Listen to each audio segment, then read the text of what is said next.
Hello aspirants, welcome to India for IAS Prelims PYQ analysis series. In this episode, we are going to discuss UPSC Prelims 2025 Geography and Agriculture question and analysis. Let's start with the first question. So question 1, consider the following statement. Statement 1, here they have given 3 statements. So 3 statement ಕೊಟ್ಟಿದ್ದಾರೆ ಆ 3 statement ಅಲ್ಲಿ so statement 1, statement 2, statement 3. So statement 2 and statement 3 explains statement 1 or not, or else only one statement explains. So ಈ ರೀತಿ options ಇದೆ. So 3 the question it is mainly on conceptual based question. ಈ question ಏನಿದೆ conceptual based question ಇದೆ. So ಏನು topic ಮೇಲೆ ಕೇಳಿದಾರೆ ಅಂತ ನೋಡೋಣ. Statement 1, scientific studies suggest that a shift is taking place in earth rotation and axis. Statement 2, solar flares associated with coronal mass ejections bombarded the earth's outermost atmosphere with a tremendous amount of energy. Okay. Statement 3, as the earth's polar ice melts, the water tends to move towards the equator. So now we will analyze each of the statements. So the question, it is both from NCERT and current affairs. So in current ಅಫೇರ್ಸಲ್ಲಿ ನೀವು coronal mass ejection, solar flares ಬಗ್ಗೆ ಓದಿರ್ತೀರಾ. NCERTಯಲ್ಲಿ earth rotation and its change in the axis tilt ಅದ್ರ ಬಗ್ಗೆ ಎಲ್ಲ ಓದ್ಕೊಂಡಿರ್ತೀರಾ.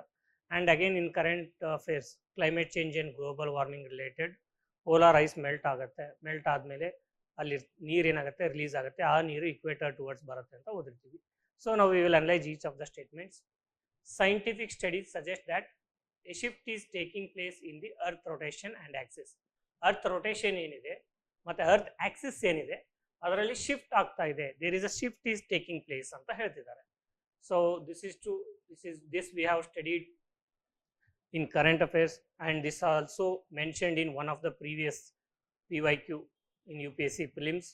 So ನೀವು last 20 years prelims PYQ solve ಮಾಡಬೇಕಾದ್ರೆ so there is a change in the earth's rotation and axis ಅಂತ ಓದಿರ್ತೀರಾ, ಆ ಕ್ವಶನ್ಸು ಬಂದಿದೆ. Then solar flares and associated coronal mass ejection bombarded the earth outer atmosphere with tremendous amount of energy. So ಈ ರೀತಿ ಈ solar flare ಮತ್ತು coronal mass ಇಜೆಕ್ಷನ್ನಿಂದ earth rotation ಇರ್ಬೋದು, ಅದರ ಆಕ್ಸಿಸ್ ಇರ್ಬೋದು, ಅದ್ರ ಮೇಲೆ ಯಾವುದೇ ರೀತಿ ಪರಿಣಾಮ ಇರಲ್ಲ. ರ್ಯಾದರ್ ಅಲ್ಲಿ ಏನು ಕ್ರಿಯೇಟ್ ಆಗುತ್ತೆ, ಅರೋರಾಸ್ ಕ್ರಿಯೇಟ್ ಆಗುತ್ತೆ, ಅರೋರಾ ಬೋರ್ಲಿಸ್ ಆ್ಯಂಡ್ ಅರೋರಾ ಆಸ್ಟ್ರೇಲಿಯಸ್ ಅಂತ ಏನಿದೆ ಆ ಫಿನಾಮಿನಾ ಕ್ರಿಯೇಟ್ ಆಗುತ್ತೆ. ಸೊ ಯಾವುದೇ ರೀತಿ ಅರ್ತ್ ಆಕ್ಸಿಸ್ಸು ಮತ್ತು ಅದರ ರೊಟೇಷನ್ ಮೇಲೆ ಇಂಪ್ಯಾಕ್ಟ್ ಮಾಡಲ್ಲ. So statement 2 it is correct, but it does not explain statement 1. As the earth polar ice melts the water tends to move towards the equator. So earth polar region ಇರ್ತಕ್ಕಂಥ be it north pole or south pole, ಅಲ್ಲಿ ಇರ್ತಕ್ಕಂಥ ice melt ಆಗುತ್ತೆ, melt ಆದರೆ ಅದೇನಾಗುತ್ತೆ continuous equator ಹತ್ರ move ಆಗ್ಲಿಕ್ಕೆ start ಆಗುತ್ತೆ. So ಇದರಿಂದ ಏನಾಗುತ್ತೆ ಮಾಸ್ ಡಿಸ್ಟ್ರಿಬ್ಯೂಟ್ ಆಗುತ್ತೆ, ಪೋಲಾರ್ ರೀಜನ್ ಇಂದ ಇಕ್ವೇಟರ್ಗೆ ಮಾಸ್ ಡಿಸ್ಟ್ರಿಬ್ಯೂಟ್ ಆಗೋದ್ರಿಂದ ಸೊ ಈ ಫಿನಾಮಿನಾ ಇಂದ ಏನಾಗುತ್ತೆ there might be or there is a change in the axis and rotation of the or a shift in the axis and rotation of the earth. So ಇಲ್ಲೇನಾಗುತ್ತೆ statement 3 ಇದು correct ಇದೆ, ಜೊತೆಗೆ ಇದು statement 1 ಇದೇನಿದೆ earth or rotation and axis ಅದು shift ಆಗಲಿಕ್ಕೆ one of the reason. So for this question answer is, what is the answer? Answer is both statement 2 and statement 3 are correct, but only one of them explains statement 1. So ಇಲ್ಲಿ ಎರಡು statement correct ಇದೆ, statement 2 ಮತ್ತು statement 3 ಎರಡೂ correct ಇದೆ, but ಅದರಲ್ಲಿ ಒಂದು ಮಾತ್ರ statement 1ನ ಎಕ್ಸ್ಪ್ಲೇನ್ ಮಾಡುತ್ತೆ. ಅದು ಯಾವುದಂದ್ರೆ ಸ್ಟೇಟ್ಮೆಂಟ್ 3. ಸ್ಟೇಟ್ಮೆಂಟ್ 2 ಕರೆಕ್ಟ್ ಇದ್ರೂ ಕೂಡ ಸ್ಟೇಟ್ಮೆಂಟ್ 1ನ ಎಕ್ಸ್ಪ್ಲೇನ್ ಮಾಡಲ್ಲ, because solar flare and coronal mass ejection they will not affect the earth rotation and axis tilt, right? So now we will see the answer and explanation. So answer is B, both statement 2 and 3 are correct, but only one of them explains. So coming to the statement 1, so it is correct. So observations show polar motion and slight changes in the earth rotation. This is mainly due to redistribution of the mass. This redistribution of the mass on the surface of earth takes place because of melting of ice, groundwater extraction, and post glacial rebound ಅಂತಂದರೆ so ಡಿಗ್ಲೇಷಿಯೇಷನ್ ಆದಮೇಲೆ ice melt ಆದಮೇಲೆ because of ಐಸೋಸ್ಟ್ಯಾಟಿಕ್ adjustment ಅಲ್ಲಿ ಏನಾಗುತ್ತೆ earth surface rebound ಆಗುತ್ತೆ, so mass distribution ಆಗುತ್ತೆ, large earthquake and mantle dynamics So if any big earthquake happens, there is also because there is also changes in the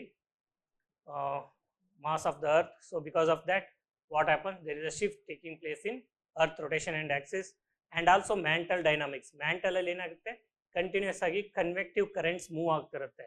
mantle ಅಲ್ಲಿ convective currents move ಆಗ್ತಿರ್ಬೇಕಾದ್ರೆ that will cause tectonic movement. Plate movement ಆಗಲಿಕ್ಕೆ what is the driving force?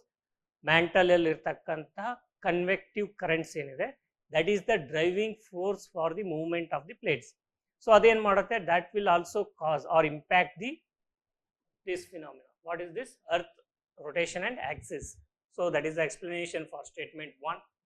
Then coming to the statement 2. Statement 2 in madutte, solar flares and coronal mass ejection, they affect the atmosphere with tremendous energy, right? So what they will do, they interact into magnetosphere and thermosphere. So they cause geomagnetic storms, aurora australis and aurora borealis, and also they will disturb the satellites and communication. So this coronal mass ejection ಅಥವಾ solar flare ಮೇಲೆ previous year ಅಲ್ಲಿ science and technology part ಅಲ್ಲಿ already previous year ಅಲ್ಲಿ ಈ solar flare coronal mass ejection magnetosphere ಮೇಲೆ 3 ರಿಂದ 4 questions ಇದೆ in last 20 years. So ಅಲ್ಲಿ ಎಕ್ಸ್ಪ್ಲನೇಷನ್ಸ್ ಅಲ್ಲಿ ಇರುತ್ತೆ. ಆ ಕ್ವಶನ್ ನೀವು ಅನಾಲಿಸಿಸ್ ಮಾಡಿದ್ರೆ ಅಲ್ಲಿ ಇರೋ ಎಕ್ಸ್ಪ್ಲನೇಷನ್, ನೀವು ಆನ್ಸರ್ ನೋಡಿ ಎಕ್ಸ್ಪ್ಲನೇಷನ್ ಓದಿದ್ರೆ ನಿಮ್ಗೆ ಗೊತ್ತಾಗುತ್ತೆ. So this will not affect the earth tilt and earth rotation or axis and rotation.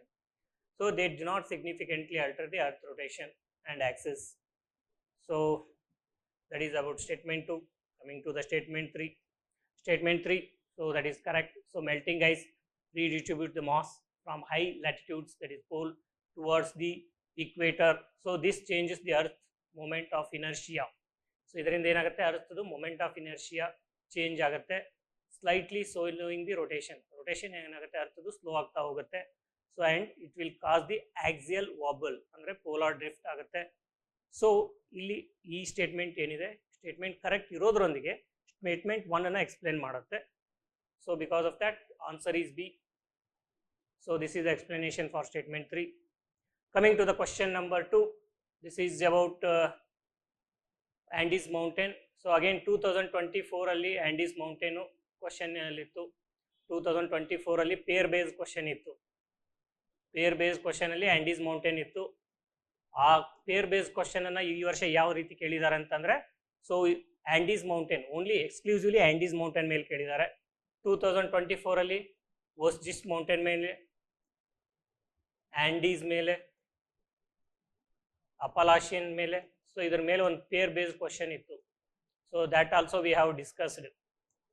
So ಆ ಕ್ವಶನ್ ನೋಡಿದ್ರೆ ನಿಮ್ಗೆ ಗೊತ್ತಾಗುತ್ತೆ 2024 ಕ್ವಶನ್. ಸೊ ಇಲ್ಲಿ ಏನಾಗ್ತಿದೆ, 2024 ಕ್ವಶನ್ ರಿಪೀಟ್ ಆಗ್ತಿದೆ. Theme is mountains, but the question asking of the question is in different. So format ಏನು ಮಾಡಿದೆ, UPSC ಬೇರೆ ರೀತಿ ಕೇಳಿದೆ. ಸೊ ನೀವು 2024 ಕ್ವಶನ್ನ ಸಾಲ್ವ್ ಮಾಡಿ ಯಾವ್ಯಾವ ಮೌಂಟೇನ್ ರೇಂಜ್ ಯಾವ್ಯಾವ ಕಂಟ್ರಿನಲ್ಲಿ ಪಾಸ್ ಆಗುತ್ತೆ, ಯಾವ್ಯಾವ ಕಾಂಟಿನೆಂಟಲ್ಲಿದೆ, ಸೊ ಯಾವುದು ಫೋಲ್ಡ್ ಮೌಂಟೇನ್, ಯಾವುದು ಬ್ಲಾಕ್ ಮೌಂಟೇನ್, ಯಾವುದು ವೋಲ್ಕ್ಯಾನಿಕ್ ಮೌಂಟೇನ್ ಅಂತ ಥರಾಗಿ ಸ್ಟಡಿ ಮಾಡಿದರೆ ಈ ಕ್ವಶನ್ಗೆ ಆನ್ಸರ್ ಮಾಡೋದು ತುಂಬ ಈಸಿ. ಸೊ ಇಲ್ಲಿ ಏನು ಕೊಟ್ಟಿದ್ದಾರೆ, 6 ಕಂಟ್ರಿ ಹೆಸರು ಕೊಟ್ಟಿದ್ದಾರೆ: Bolivia, Brazil, Colombia, Ecuador, Paraguay and Venezuela. Andes mountain pass through how many of the above countries. So ಇಲ್ಲಿ ಕೊಟ್ಟಿರ್ತಕ್ಕಂಥ ಕಂಟ್ರೀಸಲ್ಲಿ ಎಷ್ಟು ಕಂಟ್ರಿಯಲ್ಲಿ ಆ್ಯಂಡೀಸ್ ಮೌಂಟೇನ್ ಪಾಸ್ ಆಗುತ್ತೆ ಅಂತ ಕೇಳಿದ್ದಾರೆ, ರೈಟ್. ಸೊ ಇಲ್ಲಿ ಯಾವುದೇ ರೀತಿ ಎಲಿಮಿನೇಷನ್ ಟ್ರಿಕ್ ಅಪ್ಲೈ ಮಾಡೋಕ್ಕಾಗಲ್ಲ. ಬಟ್ ನಮ್ಗೆ ಗೊತ್ತಿರೋ ಪ್ರಕಾರ Brazil, it is towards the East of Andes mountain. So Brazil, Andes mountain doesn't pass through the Brazil and also through Paraguay. So we are not sure about other countries. So map ಅನ್ನು ಯಾರು proper ಆಗಿ study ಮಾಡಿರ್ತಾರೆ, so ಅವರು easily ಈ question answer ಮಾಡ್ಬೋದು. ಪರುಗ್ವೆ ಕೂಡ ಏನಿದೆ, Andes mountain ಇಂದ ಈಸ್ಟ್ ಅಲ್ಲಿ ಇದೆ. But all other countries like Bolivia, Colombia, Ecuador ಮತ್ತೆ ವೆನಿಜುಲಾದಲ್ಲಿ Andes mountain ಪಾಸ್ ಆಗುತ್ತೆ. ಇತ್ತೀಚೆಗೆ ವೆನಿಜುಲಾ ನ್ಯೂಸ್ ಅಲ್ಲಿ ಇತ್ತು. ಏನಕ್ಕೆ? Because USA under the leadership of Trump, so changed the government in Venezuela. Venezuela president na ಏನು ಮಾಡ್ತಾರೆ, ಸೊ ಅವರು ಅಬ್ಡಕ್ಟ್ ಅಂದರೆ ಅಟ್ಯಾಕ್ ಕ್ಯಾಪ್ಚರ್ ಮಾಡ್ತಾರೆ. So because of that Venezuela is news. ವೆನಿಜುಲಾದಲ್ಲಿ ಯಾವ ರಿಸೋರ್ಸ್ ಇದೆ, ಆಯಿಲ್ ಆ್ಯಂಡ್ ಮಿನರಲ್ ರಿಸೋರ್ಸ್ ಇದೆ. So silver, gold, these are the mineral resource there in the Venezuela. So because of that Venezuela ನ್ಯೂಸಲ್ಲಿ ಇರುತ್ತೆ.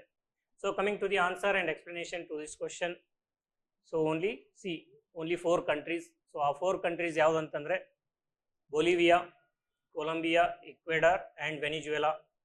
So Andes mountain does not pass through Paraguay and Brazil, because Brazil lies towards the east of Andes and Paraguay located towards the east of Andes. So we have to eliminate these two, then we will get the correct answer. So coming to the map, so this is the Andes mountain,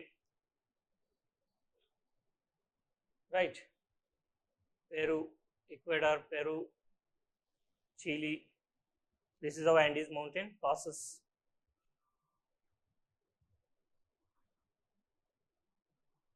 So Andes mountain pass through 7 countries: Argentina, Chile, Bolivia, Peru, Ecuador, Colombia and Venezuela. So here the explanation is given. So Venezuela, northern extension of Andes present in Venezuela. So Venezuela map al kaanta illa, bari Colombia kaanta ide. So how it is correct? So that is also correct, right? Then coming to the question number 3. Consider the following water bodies. So ಇಲ್ಲಿ again 3 lakes ಕೊಟ್ಟಿದ್ದಾರೆ. So lakes from South America, Africa and ಏಷ್ಯಾದಿಂದ 3 lakes ಕೊಟ್ಟಿದ್ದಾರೆ. So question ಏನು ಕೇಳಿದ್ದಾರೆ, how many of them does the equator pass. So ಇವು ಯಾವುದ್ರ ಮುಖಾಂತರ equator pass ಆಗುತ್ತೆ? Lake ಟಂಗ್ಯಾನಿಕಾ ಕೊಟ್ಟಿದ್ದಾರೆ, ಲೇಕ್ ಟೊನ್ಲೆ ಸ್ಯಾಪ್ ಕೊಟ್ಟಿದ್ದಾರೆ, ಪ್ಯಾಟೋಸ್ ಲಗೂನ್ ಕೊಟ್ಟಿದ್ದಾರೆ. ಸೊ ಈ 3 ಲೇಕ್ಸ್ನ ಕೊಟ್ಟು through how many of them does the equator pass. So ಯಾವುದ್ರ ಮೇಲೆ ಇಕ್ವೇಟರ್ ಪಾಸ್ ಆಗುತ್ತೆ ಅಂತ ಕೇಳಿದ್ದಾರೆ. So already 2022 or 23 or 2021, so ನಾವು ಲೇಕ್ಸ್ ಮೇಲೆ ಆಫ್ರಿಕಾದಲ್ಲಿ ಇರ್ತಕ್ಕಂಥ ಲೇಕ್ಸ್ ಮೇಲೆ ಒಂದು ಕ್ವಶನ್ನ ಸಾಲ್ವ್ ಮಾಡಿದ್ದೀವಿ. ಲೇಕ್ ಫೆಗ್ವಿನ್ ಡ್ರೈ ಅಪ್ ಆಗಿರುತ್ತೆ, ಅದನ್ನು ಸಾಲ್ವ್ ಮಾಡಿದ್ವಿ. ಅದ್ರ ಜೊತೆ ಬೇರೆ ಬೇರೆ ಲೇಕ್ಸ್ ಇದೆ, ಲೈಕ್ ಲೇಕ್ ವಿಕ್ಟೋರಿಯಾ, ಲೇಕ್ ಟಾಂಗ್ಯಾನಿಕಾ, ಇದನ್ನೆಲ್ಲ ಸ್ಟಡಿ ಮಾಡಿದ್ವಿ. ಸೊ ಅಲ್ಲಿ ನಾವು ಮ್ಯಾಪ್ ಥ್ರೂ ಸ್ಟಡಿ ಮಾಡಬೇಕಾದ್ರೆ ನೋಡಿರೋದು ಏನಂತಂದರೆ, ಇಕ್ವೇಟರ್ ಲೇಕ್ ವಿಕ್ಟೋರಿಯಾ ಥ್ರೂ ಅಷ್ಟೇ ಪಾಸ್ ಆಗುತ್ತೆ, ಬೇರೆ ಯಾವುದೇ ಲೇಕ್ಸ್ ಮೇಲೆ all over the world it will not pass. So ಇಲ್ಲಿ ಲೇಕ್ ವಿಕ್ಟೋರಿಯಾ ಆಪ್ಷನಲ್ಲಿ ಇಲ್ಲ. So answer is D, none of the above. So ಇಲ್ಲಿ ಇರ್ತಕ್ಕಂಥ ಯಾವುದೇ ಲೇಕ್ಸಲ್ಲಿ ಇಕ್ವೇಟರ್ ಏನಾಗುತ್ತೆ, ಪಾಸ್ ಆಗಲ್ಲ. So for this question answer is D. So ಇವಾಗ ನಾವು ಆನ್ಸರ್ ಆ್ಯಂಡ್ ಎಕ್ಸ್ಪ್ಲನೇಷನ್ ನೋಡೋಣ. ಸೊ ನೆಕ್ಸ್ಟ್ ಇಯರ್ ಏನು ಮಾಡ್ಬೋದು, ಈ 2026 ಫಿಲಿಮ್ಸಲ್ಲಿ UPSC ಲೇಕ್ ಟಂಗ್ಯಾನಿಕಾ ಮೇಲೆ ಸ್ಪೆಸಿಫಿಕ್ ಆಗಿ ಕ್ವಶನ್ ಕೇಳ್ಬೋದು, ಅಥವಾ ಲೇಕ್ ಟೊನ್ಲೆ ಸ್ಯಾಪ್ ಮೇಲೆ ಕೇಳ್ಬೋದು, ಅಥವಾ ಪ್ಯಾಟಸ್ ಲಗನ್ ಮೇಲೆ ಕೇಳ್ಬೋದು, ಆರ್ ಎಲ್ಸ್ ಆಲ್ರೆಡಿ ಪ್ರೀವಿಯಸ್ ಅಲ್ಲಿ ಮೆನ್ಷನ್ ಆಗಿರ್ತಕ್ಕಂಥ ಬೇರೆ ಲೇಕ್ಸ್ ಮೇಲೆ ಕ್ವಶನ್ಸ್ ಕೇಳ್ಬೋದು. ಸೊ ಇಲ್ಲಿ ಇರ್ತಕ್ಕಂಥ ಲೇಕ್ಸ್ ಮೇಲೇ ಏನು ಮಾಡುತ್ತೆ, the theme is lakes but asking question format it will differ. ಇದರಲ್ಲಿ ಯಾವುದು ಫ್ರೆಶ್ ವಾಟರ್ ಲೇಕ್ ಇದೆ, ಯಾವುದು ಸಲೈನ್ ವಾಟರ್ ಲೇಕ್ ಇದೆ, ಆ ರೀತಿಯೂ ಕೂಡ UPSC ಕ್ವಶನ್ ಕೇಳ್ಬೋದು. ಸೊ ಈ ವರ್ಷ ಇಕ್ವೇಟರ್ ರಿಲೇಟೆಡ್ ಕೇಳಿದೆ. ನೆಕ್ಸ್ಟ್ ಇಯರು ಸೊ ಈ lake Victoria it shares with how many countries, ಅಂದರೆ ಲೇಕ್ ವಿಕ್ಟೋರಿಯಾ ಯಾವ ಕಂಟ್ರಿ ಬಾರ್ಡರ್ ಜೊತೆ ಶೇರ್ ಆಗಿದೆ, ಆ ರೀತಿಯೂ ಕ್ವಶನ್ಸ್ ಕೇಳ್ಬೋದು. ಅಥವಾ lake Tanganyika it is located in how many countries, ಅಥವಾ ಕಂಟ್ರೀಸ್ ಹೆಸರು ಕೊಟ್ಟು ಲೇಕ್ ಟಾಂಗ್ಯಾನಿಕಾ ಯಾವ್ಯಾವ ಕಂಟ್ರೀಸ್ ಜೊತೆ ಬಾರ್ಡರ್ ಹೊಂದಿದೆ, ಆ ರೀತಿಯೂ ಕೇಳ್ಬೋದು. So coming to answer of this question, it is D, none. So Lake Tanganyika, it is located in East Africa between 3 degrees south and 9 degrees south latitude. So iದೇನು equator ಇದೆ, equator southern region ಅಲ್ಲಿ locate ಆಗಿದೆ Lake Tanganyika. So it is ಆಫ್ರಿಕಾದಲ್ಲಿದೆ. So it is located between Tanzania, Democratic Republic of Congo, Burundi and Zambia. Equator does not pass through Lake Tanganyika. Then Lake Tonle Sap, it is located in Cambodia, that is Southeast Asia, 30 degree north latitude. So equator ಏನಿದೆ, equator north ಅಲ್ಲಿ Lake Tanganyika locate ಆಗಿದೆ, Lake Tonle Sap. Then Patos Lagoon, it is in southern Brazil between 30 degrees south and 32 degrees south latitude. So Lake ಇದೇನಾಗಿದೆ south ಆಫ್ರಿಕಾದಲ್ಲಿದೆ, ಈ ಝೋನಲ್ಲಿ locate ಆಗಿದೆ. This is equator, right? Equator does not pass through none of the above lakes. Then coming to the answer, so this is the map of the Lake Tanganyika. Lake Tanganyika illide, illi Lake Victoria ide, so ಆಫ್ರಿಕಾದಲ್ಲಿ ಇರತಕ್ಕಂಥ lake. Then we have Lake Rukwa here, Colombo Falls illide, right? So these countries that are sharing border with Lake Tanganyika ನಾವು ನೋಡೋದಾದ್ರೆ Burundi ಇದೆ, democratic republic of Congo ಇದೆ, right? So here we have Tanzania, then here we have Zambia. So these are the countries that share border with Lake Tanganyika, right? Then next, Lake Tonle Sap, it is entirely located in Cambodia. So here we have Gulf of Thailand. Cambodia, it is marine border or oceanic border with the Gulf of Thailand. So here we have Vietnam. This is South China Sea. Here we have Andaman Sea, right? So then coming to the next lake, that is Patos Lagoon. So Patos Lagoon, it is a lagoon in Atlantic Ocean. Elide Brazil alide. So this is about Patos Lagoon. Then equator, it passes only through Lake Victoria. This is Lake Victoria. This is equator, right? So illi enide Lake Victoria, it shares border with Tanzania. Illi Kenya ide. Then here we have Uganda. Then here we have, so this is Tanzania. So these three countries, they share or they are open to Lake Victoria. So in Lake Victoria, ಯಾವ river join ಆಗುತ್ತೆ? Victoria Nile river ಇದೆ. ಇಲ್ಲಿ Katonga river ಇದೆ. Then here we have Kagera river. Then here we have Sinu river, right? So these are the rivers that drain to the Lake Victoria. So this is how we have to study maps. So again, ಈ lake Victoria ಮೇಲೆ ಈ ವರ್ಷ question ಬರೋ ಸಾಧ್ಯತೆಗಳಿದೆ. So ಯಾವ ರೀತಿ ಬರ್ಬೋದು, ಎಲ್ಲ ಆ್ಯಂಗಲಿಂದ study ಮಾಡಿ. ಯಾವ ರಿವರ್ ಡ್ರೈನ್ ಆಗ್ತಿದೆ ಲೇಕ್ ವಿಕ್ಟೋರಿಯಾದ inside lake Victoria we have Rusinga islands. Rusinga islands here. So islands ಇದೆ, ಗಾಂಬಾ ಐಲ್ಯಾಂಡ್ ಇದೆ, ಸಿಸಿ ಐಲ್ಯಾಂಡ್ಸ್ ಇದೆ, ರೈಟ್? ಸೊ ಈ ಐಲ್ಯಾಂಡ್ಸ್ ಎಲ್ಲಿ ಲೊಕೇಟ್ ಆಗಿದೆ ಅದ್ರ ಮೇಲೂ ಕ್ವಶನ್ಸ್ ಕೇಳೋ ಸಾಧ್ಯತೆಗಳಿದೆ. Coming to the question number 4, which of the following are the evidence of the phenomena of continental drift? So ಈ continental drift phenomena ಏನು evidence ಇದೆ? So this continental drift theory, it was propounded by Alfred Wegener. So Alfred Wegener ಏನು ಮಾಡ್ತಾರೆ, continental drift theoryನ ಮಂಡಿಸ್ತಾರೆ. ಮಂಡಿಸಾದ್ಮೇಲೆ ಅದಕ್ಕೆ ಕೆಲವೊಂದಿಷ್ಟು ಪ್ರೂಫ್ನ ಕೊಡ್ತಾರೆ. So ಆ proof ಏನೇನು, ಯಾವ್ದಾವ್ದು ಎವಿಡೆನ್ಸು, ಅದನ್ನು ನಾವು ನೋಡ್ತಾ ಹೋಗೋಣ. ಸೊ ಅಲ್ಲಿ ಅವ್ರು ಕೊಟ್ಟಿರ್ತಕ್ಕಂಥ ಎವಿಡೆನ್ಸಲ್ಲಿ ಇಲ್ಲಿ 3 ಎವಿಡೆನ್ಸ್ ಕೊಟ್ಟಿದ್ದಾರೆ. ಸೊ ಆ 3 ಎವಿಡೆನ್ಸ್ ಕರೆಕ್ಟ್ ಇದೆಯಾ ತಪ್ಪಿದೆಯಾ ಅಂತ ನೋಡೋಣ. Statement 1, the belt of ancient rocks from Brazil coast matches with those of the Western Africa. The gold deposits of Ghana derived from the Brazil plateau when the two continents lay side by side. ಅಂದರೆ ಗಾನಾದಲ್ಲಿ ಸಿಕ್ಕಿರ್ತಕ್ಕಂಥ Pleasure gold deposits ಏನಿದೆ ಅದರ source rock ಬಂದು Brazil ಪ್ಲಾಟೋದಲ್ಲಿದೆ. Brazil ಪ್ಲಾಟೋದಲ್ಲಿ ಇರ್ಲಿಕ್ಕೆ ಕಾರಣ ಏನು? So Brazil, ಈ south America ಮತ್ತೆ Africa ಒಂದಕ್ಕೊಂದು ಕೂಡ್ಕೊಂಡಿದ್ವು ಈ ಗೋಂಡ್ವಾನಾ ಲ್ಯಾಂಡ್ ಮಾಸ್. ಸೊ ಈ ಪ್ಯಾಂಜಿಯಾ ಪ್ಯಾಂಥಲಸ್ ಅಂತ ಏನು ಕರಿತೀವಿ, ಪ್ಯಾಂಜಿಯಾ ಅಂತಂದರೆ it is the largest continent. ಎಲ್ಲ ಲ್ಯಾಂಡ್ ಮಾಸ್ ಕೂಡ ಎಲ್ಲ ಕಾಂಟಿನೆಂಟ್ಸು ಒಂದೇ ಆಗಿದ್ದಾಗ ಏನಂತ ಕರಿತೀವಿ ನಾವು, ಅದಕ್ಕೆ ಪ್ಯಾಂಜಿಯಾ ಅಂತ ಕರಿತೀವಿ. ಈ ಪ್ಯಾಂಜಿಯಾ ಏನಾಗುತ್ತೆ, ಬ್ರೇಕ್ ಆಗ್ತಾ ನಾರ್ದರ್ನ್ ಪಾರ್ಟು ಲಾರೇಶಿಯಾ ಆಗುತ್ತೆ, ಸೌತಲ್ಲಿ ಇರ್ತಕ್ಕಂಥದ್ದು ಗೊಂಡ್ವಾನಾ ಲ್ಯಾಂಡ್ ಆಗುತ್ತೆ. ಈ ಗೊಂಡ್ವಾನಾ ಲ್ಯಾಂಡಲ್ಲಿ ಯಾವ್ಯಾವ ಕಾಂಟಿನೆಂಟ್ಸ್ ಕೂಡ್ಕೊಂಡಿತ್ತು ಅಂತಂದರೆ India, Australia, Africa, South America, so Antarctica, ಇವೆಲ್ಲ ಕೂಡ್ಕೊಂಡಿರುತ್ತೆ. ಇದಕ್ಕೇನಂತ ಕರಿತೀವಿ ನಾವು, ಗೊಂಡ್ವಾನಾ ಅಂತ ಕರಿತೀವಿ. Over the period of some 200 million years ಈ ಕಾಂಟಿನೆಂಟ್ಸ್ ಏನಾಗುತ್ತೆ, ಒಂದಕ್ಕೊಂದು ದೂರ ಮೂವ್ಮೆಂಟ್ ಆಗ್ಲಿಕ್ಕೆ ಸ್ಟಾರ್ಟ್ ಆಗುತ್ತೆ. ಸೊ ಈ ಆಫ್ರಿಕಾ ಮತ್ತು ಸೌತ್ ಅಮೇರಿಕಾ ಈ ಕಾಂಟಿನೆಂಟ್ಸ್ ಕೂಡ್ಕೊಂಡಿದ್ದಾಗ, ಸೊ ಈ ಆಫ್ರಿಕಾದಲ್ಲಿ ಏನಿರುತ್ತೆ, ಗೋಲ್ಡ್ ಬೇರಿಂಗ್ ರಾಕ್ಸು ಬ್ರೆಜಿಲಲ್ಲಿದೆ. ಬಟ್ ಅದರ ಪ್ಲೇಸರ್ ಡೆಪಾಸಿಟ್ಸು ಎಲ್ಲಿದೆ, ಆಫ್ರಿಕಾದಲ್ಲಿದೆ, ಗಾನಾದಲ್ಲಿದೆ. ಈ ಗಾನಾದಲ್ಲಿ ಯಾವುದೇ ರೀತಿಯಾದ ಗೋಲ್ಡ್ ಬೇರಿಂಗ್ ರಾಕ್ ಇಲ್ಲ, ಬಟ್ ಅಲ್ಲಿ ಪ್ಲೇಸರ್ ಡೆಪಾಸಿಟ್ಸ್ ಆಫ್ ಗೋಲ್ಡ್ ಕಂಡು ಬರುತ್ತೆ. ರೀಸನ್ ಏನಂತಂದರೆ ಎರಡು ಕಾಂಟಿನೆಂಟ್ಸು ಒಂದಕ್ಕೊಂದು ಕೂಡ್ಕೊಂಡಿತ್ತು, ಅದೇ ರೀಸನ್. ಸೊ ಅದನ್ನು ಈ ಸ್ಟೇಟ್ಮೆಂಟ್ 2 ಎಕ್ಸ್ಪ್ಲೇನ್ ಮಾಡುತ್ತೆ. Then the Gondwana system of sediments from India is known to have its counterparts in 6 different land masses of the southern hemisphere. Southern hemisphere ಇರ್ತಕ್ಕಂಥ 6 different ಲ್ಯಾಂಡ್ ಮಾಸಸ್ ಅಲ್ಲಿ ಇರ್ತಕ್ಕಂಥ ಸೆಡಿಮೆಂಟ್ಸು, ಇಂಡಿಯಾದಲ್ಲಿ ಇರ್ತಕ್ಕಂಥ ಗೊಂಡ್ವಾನಾ ಸೆಡಿಮೆಂಟ್ಸು ಎಲ್ಲಾನು same ಇದೆ ಅಂತ ಹೇಳುತ್ತೆ. So all these Gondwana land mass sediments are same because all these continent, all these land masses are together. So ಈ ಪ್ಯಾಂಜಿಯಾ ಬ್ರೇಕಪ್ ಆದಮೇಲೆ ಲೊರೇಶಿಯಾ ಮತ್ತು ಗೊಂಡ್ವಾನಾ ಲ್ಯಾಂಡ್ ಅಂತ ಏನು ಕ್ರಿಯೇಟ್ ಆಗುತ್ತೆ, ಸೊ ಆ ಗೊಂಡ್ವಾನಾ ಲ್ಯಾಂಡಲ್ಲಿ ಇರ್ತಕ್ಕಂಥ ಈ ಸೆಡಿಮೆಂಟ್ಸ್ ಏನಿದೆ ಎಲ್ಲಾನು ಸೇಮ್ ಇರುತ್ತೆ ಅಂತ ಹೇಳ್ತಾರೆ.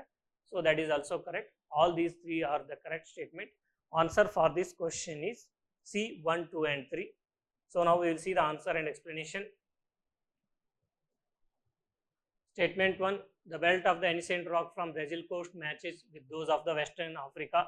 So this is the one of the classical example for geographical fit evidence of the continental drift. ಇಲ್ಲಿ ಏನಾಗುತ್ತೆ, rock formation, rock age, structural trends of eastern coast of South America, South ಅಮೆರಿಕಾದಲ್ಲಿ ಇರ್ತಕ್ಕಂಥ rocks ಏನಿದೆ with respect to formation ಇರ್ಬೋದು, age ಇರ್ಬೋದು ಮತ್ತು structural trends, they corresponds with those of the western coast of Africa. So this is one of the evidence given by Wegener. Then the gold deposits of Ghana, they are derived from the Brazil Plateau, that is placer deposits in Ghana. They have their source rock in Brazil, that is correct. Then statement 3, the Gondwana system of sediments from India. So the Gondwana sediments occurs in India, Africa, South America, Antarctica, Australia and Madagascar. Along with this, so the Glossopteris flora and sedimentary sequence, so they also present in all these 6 land masses, right? So statement 3 is also correct. Coming to the question number 5, consider the following statement. So again this question, it is based on the composition of the atmosphere. So atmosphere, water vapor, dust particle. So again this question, it is not a new question, it is a previous year PYQ question. So restructure ಮಾಡಿಕೊಟ್ಟಿದ್ದಾರೆ. And source for this question is fundamentals of physical geography. Fundamentals of physical geography ಇಂದ ಈ question ತೆಗೆದಿದ್ದಾರೆ. So the question number 4, ಇವಾಗ ಏನು continental drift theory study ಮಾಡಿದ್ವಿ, source for that question is also fundamentals of physical geography NCERT. So now coming to the fifth question, ಎರಡು statements ಇದೆ. Statement 1 ಏನು ಹೇಳುತ್ತೆ, the amount of dust particles in the atmosphere is more in subtropical and temperate areas than in the equatorial and polar region. So dust particle ಅಟ್ಮಾಸ್ಫಿಯರಲ್ಲಿ ಏನಿದೆ ಅದು ಸಬ್ tropical and temperate ಏರಿಯಾದಲ್ಲಿ ಜಾಸ್ತಿ ಇದೆ ಕಂಪೇರ್ ಟು ಇಕ್ವೇಟರಲ್ ರೀಜನ್ ಅಂತ ಹೇಳ್ತಿದ್ದಾರೆ. Then statement 2, subtropical and temperate areas have less dry winds. So ಈ subtropical ಮತ್ತು ಟೆಂಪರೇಟ್ ಏರಿಯಾದಲ್ಲಿ ಡ್ರೈ ವಿಂಡ್ಸ್ ಏನಿದೆ ಕಡಿಮೆ ಇದೆ ಅಂತ ಹೇಳ್ತಾರೆ, ಲೆಸ್. ಸೊ ಸ್ಟೇಟ್ಮೆಂಟ್ 1 ಏನು ಹೇಳುತ್ತೆ, ಸಬ್ ಟ್ರಾಪಿಕಲ್ ಮತ್ತು ಟೆಂಪರೇಟ್ ಏರಿಯಾದಲ್ಲಿ ಡಸ್ಟ್ ಪಾರ್ಟಿಕಲ್ ಜಾಸ್ತಿ ಇದೆ ಕಂಪೇರ್ ಟು ಇಕ್ವೇಟರ್ ಅಂತ ಹೇಳ್ತಾರೆ. That is true because subtropical and this temperate area ಏನು ಬರುತ್ತೆ, they come under the region that is called subtropical high pressure belt. Subtropical high pressure belt ಇರೋದ್ರಿಂದ ಅಲ್ಲಿ ಏನಾಗುತ್ತೆ, ಪ್ರೆಸಿಪಿಟೇಷನ್, ಯಾವುದೇ ರೀತಿಯಾದ ಪ್ರೆಸಿಪಿಟೇಷನ್ ಏನಿದೆ ಅದು ತುಂಬ ಕಡಿಮೆ ಆಗುತ್ತೆ. ಸೊ ಇವಾಪರೇಷನ್ ಜಾಸ್ತಿ ಇರುತ್ತೆ, ಯಾವುದೇ ರೀತಿ ಏರ್ ಡಿಸೆಂಡ್ ಆಗ್ತಿರೋದ್ರಿಂದ ಮೇಲಿಂದ ಕೆಳಗಡೆ, ಸೊ ಪ್ರೆಷರ್ ಜಾಸ್ತಿ ಕ್ರಿಯೇಟ್ ಆಗುತ್ತೆ. ಅದರಿಂದ ಯಾವುದೇ ರೀತಿ ಅಸೆಂಡಿಂಗ್ ಏರ್ ಇಲ್ಲದೆ ಇರೋದ್ರಿಂದ, ಏರ್ ಡಿಸೆಂಡ್ ಆಗ್ತಾ ಇರೋದ್ರಿಂದ, ಅಸೆಂಡ್ ಆಗದೆ ಇರೋದ್ರಿಂದ, ಮೇಲೆ ಹೋಗದೆ ಇರೋದ್ರಿಂದ ಯಾವುದೇ ರೀತಿ ಕಂಡೆನ್ಸೇಷನ್, ಕ್ಲೌಡ್ ಫಾರ್ಮೇಷನ್, ಪ್ರೆಸಿಪಿಟೇಷನ್ ಏನಿದೆ ಇದು ತುಂಬ ಲಿಮಿಟೆಡ್ ಆಗುತ್ತೆ. So very very limited. So ಅಲ್ಲಿ ಯಾವುದೇ ರೀತಿ ಪ್ರೆಸಿಪಿಟೇಷನ್ ಆಗಲ್ಲ. ಸೊ ಅಲ್ಲಿ ಡ್ರೈ ರೀಜನ್ ಇರೋದ್ರಿಂದ, ವೆರಿ ಡ್ರೈ ವಿಂಡ್ಸ್ ಇರೋದ್ರಿಂದ ಏನಾಗುತ್ತೆ, ಡಸ್ಟ್ ಪಾರ್ಟಿಕಲ್ ಜಾಸ್ತಿ ಇರುತ್ತೆ. ಇಕ್ವೇಟರ್ ರೀಜನಲ್ಲಿ ಏನಾಗುತ್ತೆ, so there is a equatorial low pressure belt ಇರುತ್ತೆ. ಲೋ ಪ್ರೆಷರ್ ಬೆಲ್ಟಿಂದ ಏನಾಗುತ್ತೆ, ಕಂಟಿನ್ಯೂಸ್ ಆಗಿ ಇನ್ಸೋಲೇಷನ್ ಆಗೋದ್ರಿಂದ ವಾಟರ್ ವೇಪರ್ ಏನಿದೆ ಅದು ಇವಾಪರೇಟ್ ಆಗುತ್ತೆ. ಇವಾಪರೇಟ್ ಆದಮೇಲೆ ಅಸೆಂಡ್ ಆಗುತ್ತೆ, ಅಸೆಂಡ್ ಮೇಲ್ಗಡೆ ಹೋಗುತ್ತೆ, ಮೇಲ್ಗಡೆ ಹೋದ್ಮೇಲೆ ಕಂಡೆನ್ಸೇಷನ್ ಆಗಿ, ಕ್ಲೌಡ್ ಫಾರ್ಮೇಷನ್ ಆಗಿ ಮಳೆ ರೂಪದಲ್ಲಿ ಬರುತ್ತೆ. ಸೊ ಈ ಮಳೆ ಯಾವ ಏರಿಯಾದಲ್ಲಿ ಜಾಸ್ತಿ ಆಗುತ್ತೆ ಅಲ್ಲಿ ಏನಾಗುತ್ತೆ, ಡಸ್ಟು ಕಡಿಮೆ ಇರುತ್ತೆ. ಸೊ ಇವಾಗ ಫಾರ್ ಎಕ್ಸಾಂಪಲ್ ನೀವು ಮನೆ ಮುಂದೆ ಅಂಗಳದಲ್ಲಿ ಸೊ ನೀರು ಹೊಡೆದ್ರೆ, ಅಂಗಳಕ್ಕೆ ನೀರು ಹೊಡೆದ್ರೆ ಏನಾಗುತ್ತೆ, ಅಲ್ಲಿ ಜಾಸ್ತಿ ಡಸ್ಟ್ ಆಗಲ್ಲ. ನೀರು ಹೊಡಿದೇ ಇದ್ರೆ ಹಾಗೆ ಬಿಟ್ಟರೆ ಏನಾಗುತ್ತೆ, ಡಸ್ಟ್ ತುಂಬ ಜಾಸ್ತಿ ಇರುತ್ತೆ. ಈ ಸಮ್ಮರ್ ಟೈಮಲ್ಲಿ ಏನು ಮಾಡ್ತಾರೆ, ಮನೆ ಮುಂದ್ಗಡೆ ಏನು ಮಾಡ್ತಾರೆ, ಅಂಗಳಕ್ಕೆ ನೀರು ಹಾಕ್ತಾರೆ. ನೀರು ಹಾಕೋ ರೀಸನ್ ಏನು, ಆ ಅಂಗಳದಲ್ಲಿ ಇರ್ತಕ್ಕಂಥ ಡಸ್ಟು ಮನೆಗೆ ಬರದೇ ಇರಲಿ, ಒಳಗಡೆ ಬರದೇ ಇರಲಿ ಅಂತ. So that is the same principle applies in equatorial region. So ಮಳೆ ಆಗೋದ್ರಿಂದ ಏನಾಗುತ್ತೆ ಅಲ್ಲಿ, ಸೊ ಡಸ್ಟ್ ಪಾರ್ಟಿಕಲ್ ಕಡಿಮೆ ಇರುತ್ತೆ. ಪೋಲಾರ್ ರೀಜನಲ್ಲಿ ಕೂಡ ಡಸ್ಟ್ ಪಾರ್ಟಿಕಲ್ ಕಡಿಮೆ ಇರುತ್ತೆ because of very low temperature and polar ರೀಜನಲ್ಲಿ ಏನಾಗುತ್ತೆ, ಹೈ ಪ್ರೆಷರ್ ಬೆಲ್ಟ್ ಇರುತ್ತೆ. ಪೋಲಾರ್ ಹೈ ಪ್ರೆಷರ್ ಬೆಲ್ಟ್ ಅಲ್ಲಿ ಏನಾಗುತ್ತೆ, ಏರು ಡಿಸೆಂಡ್ ಆಗ್ತಾ ಇರುತ್ತೆ, ರೈಟ್.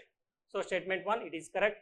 ಸ್ಟೇಟ್ಮೆಂಟ್ 2 ನೋಡೋದಾದ್ರೆ, subtropical and temperate areas have less dry winds ಅಂತ ಹೇಳ್ತಿದ್ದಾರೆ. No, here dry winds are more. So they have inserted less word. So this statement it is incorrect. Answer for this question is statement 1 is correct, but statement 2 is not correct. C is the answer. Now we will see the answer and explanation. Statement 1 correct ಇದೆ. So statement 1, this is correct.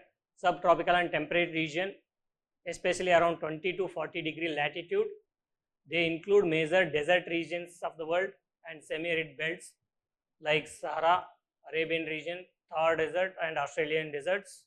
And these regions they experience sparse vegetation. ಅಂದರೆ ಯಾವುದೇ ರೀತಿಯಾದ ಈ vegetation forest area ಏನಿರುತ್ತೆ ಅದು ತುಂಬ ಕಡಿಮೆ ಇದೆ. ಇನ್ ಕೇಸ್ ಏನಾದರೂ ಪ್ಲಾಂಟ್ಸ್ ಇದ್ದರೆ ಗ್ರಾಸಸ್ ಇರುತ್ತೆ. And they have a dry surfaces and the winds are strong and they are capable of lifting the dust and aerosols. This is the main reason for the more dust in subtropical and temperate region. So temperate region ಅಲ್ಲಿ ಏನಾಗುತ್ತೆ industrial activity ಜಾಸ್ತಿ ಇದೆ and anthropogenic aerosols. Temperate region ಅಂತಂದರೆ all these developed Nations like European nation, African nation, Canada and in Asia Japan and China ಅಲ್ಲಿ industrial activity ಜಾಸ್ತಿ ಆಗೋದ್ರಿಂದ temperate ರೀಜನಲ್ಲಿ so ಈ industrial pollution ಏನಿದೆ that releases the dust particles and aerosols. So that is the main reason. And frequent cyclonic disturbance, they lift the particles. Particulate matter ಏನು ಮಾಡುತ್ತೆ ಮೇಲಕ್ಕೆ ತಗೊಂಡು ಹೋಗುತ್ತೆ.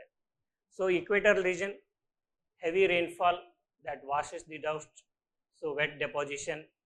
Polar region, snow ice cover and weak dust storms. So because of that, ಈ region ಅಲ್ಲಿ ಏನಿರುತ್ತೆ dust it is less or low compared to the subtropical and temperate region. Then coming to the statement 2, statement 2 is incorrect. Subtropical region, they are dominated by dry descending air of subtropical high pressure belt.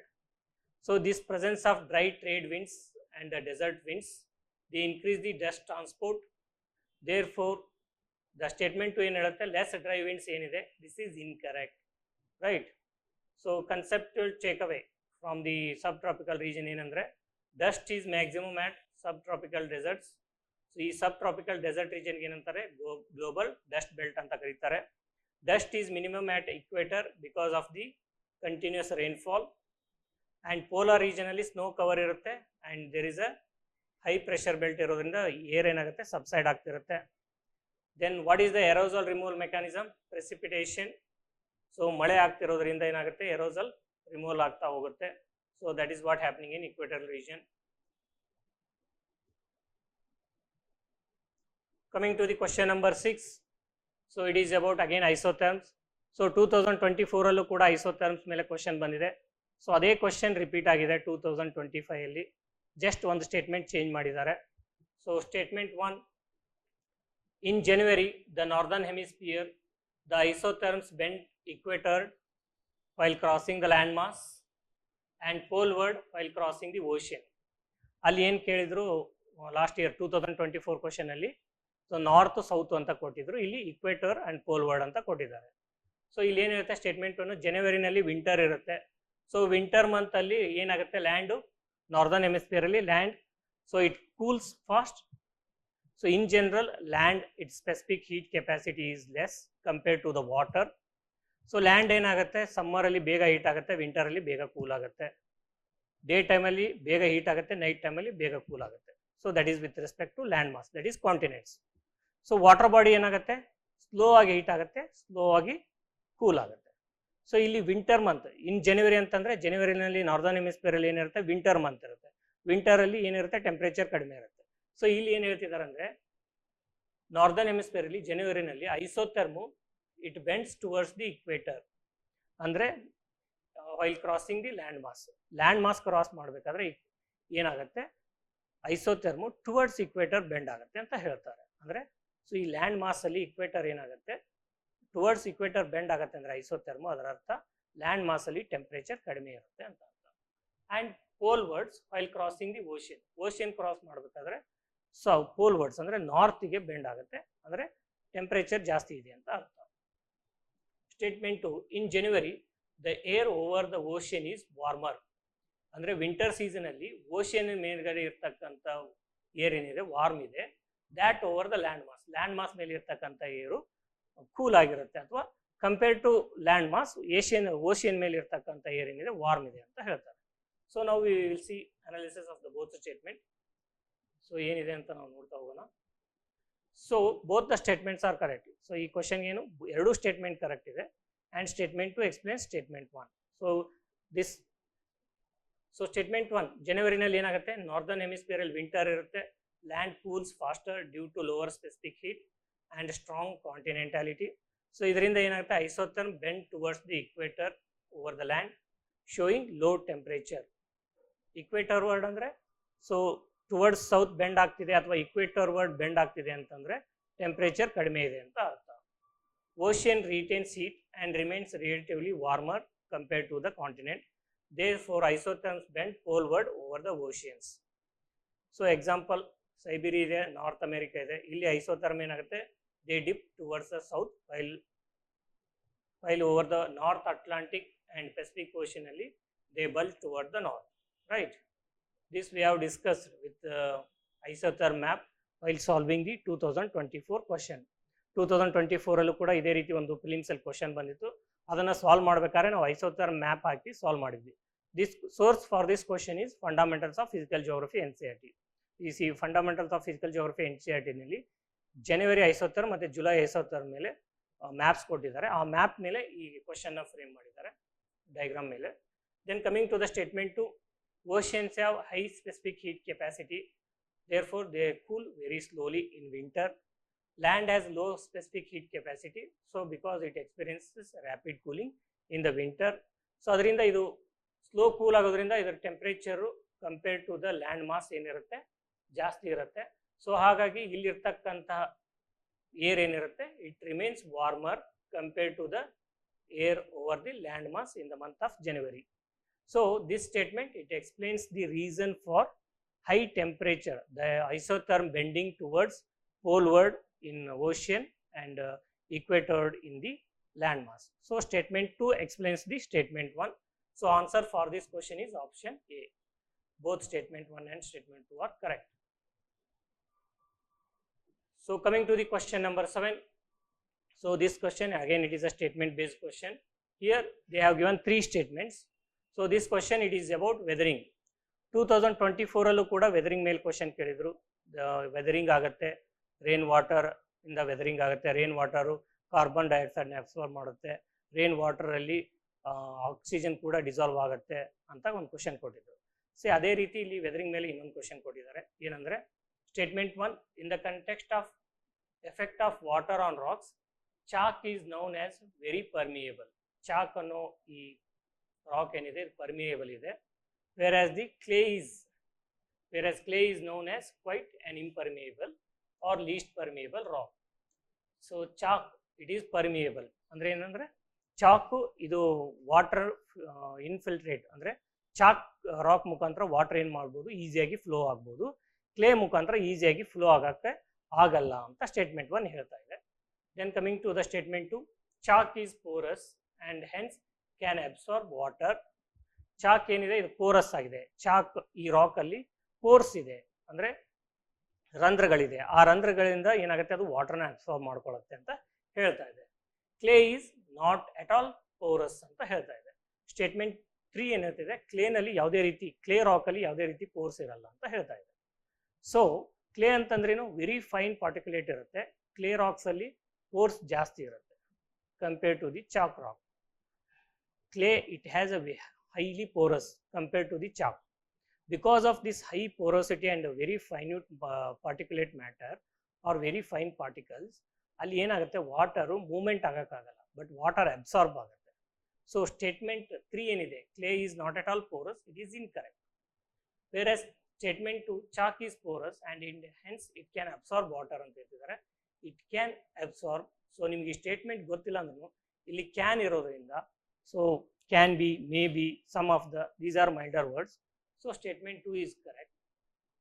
And ಇಲ್ಲಿ ಏನು ಹೇಳ್ತಿದ್ದಾರೆ, in the context of effect of water on rocks, chalk is known as very permeable. Chalk is permeable because it is porous and it absorbs the water, whereas the clay is quite an impermeable or least permeable. It is least permeable because it is highly porous and it will not allow the water to pass through. ವಾಟರ್ನ ಏನು ಮಾಡುತ್ತೆ absorb ಮಾಡ್ಕೊಳುತ್ತೆ, but ಅದರಿಂದ pass ಆಗಲಿಕ್ಕೆ help ಮಾಡಲ್ಲ. Because of that it is least permeable or impermeable. So statement 1 correct ಇದೆ, statement 2 correct ಇದೆ. Statement 2 ಏನಿರುತ್ತೆ ಸ್ಟೇಟ್ಮೆಂಟ್ 1 ಅನ್ನು ಎಕ್ಸ್ಪ್ಲೇನ್ ಮಾಡುತ್ತೆ, ಬಟ್ ಸ್ಟೇಟ್ಮೆಂಟ್ 3 ಇನ್ಕರೆಕ್ಟ್ ಇದೆ. So Answer for this question is both. So both option C, only one of the statements, either 2 or 3 is correct, and that explains the statement 1. In this case, statement 2 is correct and it explains the statement 1, and statement 3 is incorrect. Now we will see the answer and explanation. So answer is C, only one of the statement 2 and 3 is correct, and that explains the statement 1. Statement 1, chalk highly permeable rock, clay least permeable or nearly impermeable. So permeability depends on pore connectivity, not just pore presence, right? So statement 2, chalk is porous and can absorb water. The microscopic pore spaces allow the water storage and slow movement of the water in chalk rocks. This porosity contributes its permeability. Permeability ಅಂತಂದ್ರೆ water flow ಆಗಲಿಕ್ಕೆ allow ಮಾಡುತ್ತೆ. Permeability means water can flow through chalk. Impermeability ಅಂತಂದ್ರೆ water flow ಆಗಲ್ಲ. Clay is impermeable because it will not allow water to move through it, right? Then coming to the statement 3, clay is non-porous anta ide, it is incorrect. Clay is very highly porous but extreme low permeability because pores are very fine and poor interconnection restricts the water movement. So logic ಏನಪ್ಪ ಅಂದ್ರೆ porosity is not always equal to permeability. Why? Because clay, even though having high porosity, it is not permeable or it is low permeable, whereas chalk, it has high porosity but it is also permeable. So that is the explanation. Coming to the question number 8. So question number 8, it is with respect to atmosphere. So here they have given 3 statements. Without the atmosphere, the temperature would be well below the freezing point everywhere on the surface, earth surface. Atmosphere ಇಲ್ಲ ಅಂತಂದ್ರೆ earth surface ಮೇಲೆ temperature ಏನಿದೆ ಅದು freezing point ಗಿನ ಕೆಳಗಡೆ ಇರುತ್ತೆ ಅಂತ ಹೇಳ್ತಿದ್ದಾರೆ. Then heat absorbed and trapped by the atmosphere maintains our planet's average temperature. Atmosphere ಏನು heat ನ absorb ಮಾಡುತ್ತೆ, ಸೊ ಅದರಿಂದ earth planet ಏನಿದೆ ಅದು maintain ಆಗ್ತಿದೆ ಅಂತ ಹೇಳ್ತಿದ್ದಾರೆ.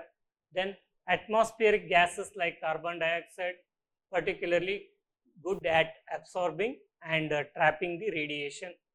Earth atmosphere ಅಲ್ಲಿ ಇರ್ತಕ್ಕಂಥ gases carbon dioxide ಏನಿದೆ, they are good at absorbing and trapping the radiation ಅಂತ ಹೇಳ್ತಿದ್ದಾರೆ. So this question, it is about incoming solar radiation and outgoing terrestrial radiation. So already ಇದನ್ನ 2024 ಅಲ್ಲೂ ಕೇಳಿದ್ದಾರೆ, 2022 or 23 ನಲ್ಲೂ ಕೇಳಿದ್ದಾರೆ. So every year they are asking question on the same theme, that is atmosphere, how atmosphere is being heated either from outgoing terrestrial radiation or incoming solar radiation. So ಈಗ atmosphere ಇಲ್ಲ ಅಂತಂದ್ರೆ ಏನಾಗ್ತಿತ್ತು, ಈ green house gas ಇರಲಿಲ್ಲ ಅಂದ್ರೆ temperature ಏನಿರ್ತಿತ್ತು ಅದನ್ನ ಇಲ್ಲಿ statement ರೂಪದಲ್ಲಿ ಕೊಟ್ಟಿದ್ದಾರೆ. So without atmosphere the temperature would be well below freezing point everywhere on the surface of the earth. Atmosphere ಇರಲಿಲ್ಲ ಅಂತಂದ್ರೆ ಇನ್ಕಮಿಂಗ್ ಸೋಲಾರ್ ರೇಡಿಯೇಷನ್ ಇಂದ ಏನಾಗ್ತಿತ್ತು, ಭೂಮಿ ಕಾಯ್ತಾ ಇತ್ತು. ಕಾದ್ಮೇಲೆ according to the principle of perfect black body ಅಂತ ಕರೀತಾರೆ. ಅರ್ತ್ನ ಏನಂತ ಕರೀತಾರೆ, ಪರ್ಫೆಕ್ಟ್ ಬ್ಲ್ಯಾಕ್ ಬಾಡಿ ಅಂತ ಕರೀತಾರೆ. ಸೊ ಆ ಪ್ರಿನ್ಸಿಪಲ್ ಪ್ರಕಾರ ಯಾವುದೇ ಒಂದು ಆಬ್ಜೆಕ್ಟ್ ಹೀಟ್ ಆದ್ಮೇಲೆ ಅದು ಕಾದ್ಮೇಲೆ ಅದೇನಾಗುತ್ತೆ, ಹೀಟ್ನ ರೇಡಿಯೇಟ್ ಮಾಡ್ಲಿಕ್ಕೆ ಸ್ಟಾರ್ಟ್ ಆಗುತ್ತೆ, ರೇಡಿಯೇಟ್ ಬ್ಯಾಕ್. ಸೊ ಅರ್ತ್ ಕೂಡ ಏನು ಮಾಡುತ್ತೆ, it starts to radiate back, terrestrial radiation ಅಂತ ಕರೀತಾರೆ. ಸೊ ಇವಾಗ ಅಟ್ಮಾಸ್ಫಿಯರ್ ಇಲ್ಲ ಅಂತಂದ್ರೆ whatever terrestrial radiation is there, it is being emitted back to the space in case of absence of atmosphere. So ಆ ಟೈಮಲ್ಲಿ ಏನಾಗುತ್ತೆ, ಅರ್ತ್ ಟೆಂಪರೇಚರು ಫ್ರೀಜಿಂಗ್ ಪಾಯಿಂಟ್ಗಿನ ಕೆಳಗಡೆ ಬರುತ್ತೆ. So this statement it is correct. Heat absorbed and trapped by the atmosphere maintains our planet's average temperature. So atmosphere ಏನು ಮಾಡುತ್ತೆ, outgoing terrestrial radiation ಏನು ಮಾಡುತ್ತೆ, ಅಬ್ಸಾರ್ಬ್ ಮಾಡಿ ಅದನ್ನು ಟ್ರ್ಯಾಪ್ ಮಾಡುತ್ತೆ. ಅದರಿಂದ ಏನಾಗುತ್ತೆ, ಅರ್ತ್ ಟೆಂಪರೇಚರು ಒಂದು ಮಾಡರೇಟ್ ಲೆವೆಲ್, ಇವಾಗ ಏನು ಎವರೇಜ್ ಟೆಂಪರೇಚರ್ ಇದೆ, average earth temperature all over the world is somewhere around 18 degree Celsius.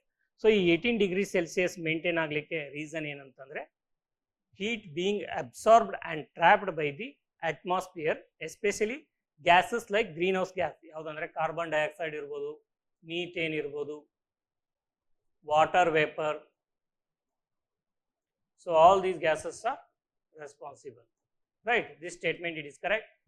And statement 3, this is also correct. So answer for this question is C, 1, 2 and 3. All the 3 statements are correct. So answer, all the 3 statements are correct. So here we have given explanation. So whatever so far we have discussed, that has been mentioned here. You can go through this explanation. So ಈ explanation screenshot ತಗೋಬಹುದು ಅಥವಾ notes ಮಾಡ್ಕೋಬಹುದು. So again 2026 prelims ಅಲ್ಲಿ ಇದೇ concept ಮೇಲೆ, so at heating of the atmosphere from terrestrial radiation or insolation, so ಈ troposphere ಅಥವಾ stratosphere, so ಇದರ ಮೇಲೆ question ಬರೋ ಸಾಧ್ಯತೆಗಳಿವೆ. So coming to the question number 9, it is about wet bulb temperature. So this concept wet bulb temperature, it was mentioned in Land and People NCERT, that is old NCERT. So this question, it has been taken from current affairs. Source for this question is current affairs. The World Bank warned that India could become one of the first places where wet bulb temperature routinely exceeds 35 degrees Celsius. Which of the following statements best reflects the implication of the above said report? World bank ಏನು ಹೇಳುತ್ತೆ, world bank ಇಂಡಿಯಾದಲ್ಲಿ ಇರ್ತಕ್ಕಂಥ wet bulb temperature 35 degree ಸೆಲ್ಸಿಯಸ್ಗಿನ ಮೇಲೆ ಹೋಗೋ chances ಇದೆ. So ಈ 35 degree Celsius wet bulb temperature, if it goes above 35 degree Celsius, what are the implications, ಅದರಿಂದ ಏನು ಪರಿಣಾಮಗಳಾಗತ್ತೆ ಅಂತ ಕ್ವಶನ್ ಕೇಳ್ತಾ ಇದೆ. ಜೊತೆಗೆ 2 ಪರಿಣಾಮಗಳನ್ನು ಕೊಟ್ಟಿದೆ. ಸೊ ಅದರಲ್ಲಿ ಯಾವ್ದು ಕರೆಕ್ಟ್ ಅಂತ ನಾವು ಐಡೆಂಟಿಫೈ ಮಾಡಬೇಕು. Statement 1, the peninsular India will most likely suffer from flooding, tropical cyclone and droughts. The survival of animals, including humans, will be affected as shedding of their body heat through respiration becomes difficult. So ಇಲ್ಲಿ vet bulb temperature ಏನಿದೆ, it is the measure of humidity and temperature in the atmosphere. So it will not, so it is not the measure of, or it is not the measure of for the indication of hydrometeorological events like flooding, tropical cyclone or droughts. So wet bulb temperature, it is mainly an indication of humidity, atmospheric humidity ಏನಿದೆ, temperature ಏನಿದೆ. So ಇವೆರಡರ indication ಕೊಡುತ್ತೆ. ಹ್ಯುಮಿಡಿಟಿನೂ ಜಾಸ್ತಿ ಇದ್ದು temperature ಜಾಸ್ತಿ ಇದ್ದರೆ, so ಇವಾಗ ನಾವು ಬೆವರಿನಿಂದ ನಮ್ಮದು ಇವ್ಯಾಪರೇಟಿವ್ ಕೂಲಿಂಗ್, ಸೊ ಇವಾಗ ಕೋಸ್ಟಲ್ ಏರಿಯಾದಲ್ಲಿ ನೀವು ಹೋದರೆ, ಕೋಸ್ಟಲ್ ಏರಿಯಾದಲ್ಲಿ ಏನಾಗುತ್ತೆ, ಹ್ಯುಮಿಡಿಟಿ ಜಾಸ್ತಿ ಇರುತ್ತೆ, ಟೆಂಪ್ರೇಚರ್ ಜಾಸ್ತಿ ಇರುತ್ತೆ, ಅಲ್ಲಿ ನಾವು ಕಂಟಿನ್ಯೂಸ್ ಸ್ವೆಟ್ ಆಗ್ತಿರ್ತೀವಿ. ಯಾಕಂದರೆ ನಮ್ಮ ಬಾಡಿ ಟೆಂಪ್ರೇಚರ್ನ ಮೇಂಟೈನ್ ಮಾಡಲಿಕ್ಕೆ ಸ್ವೆಟ್ಟಿಂಗ್ ಆಗುತ್ತೆ, ಬೆವರು ಬರುತ್ತೆ.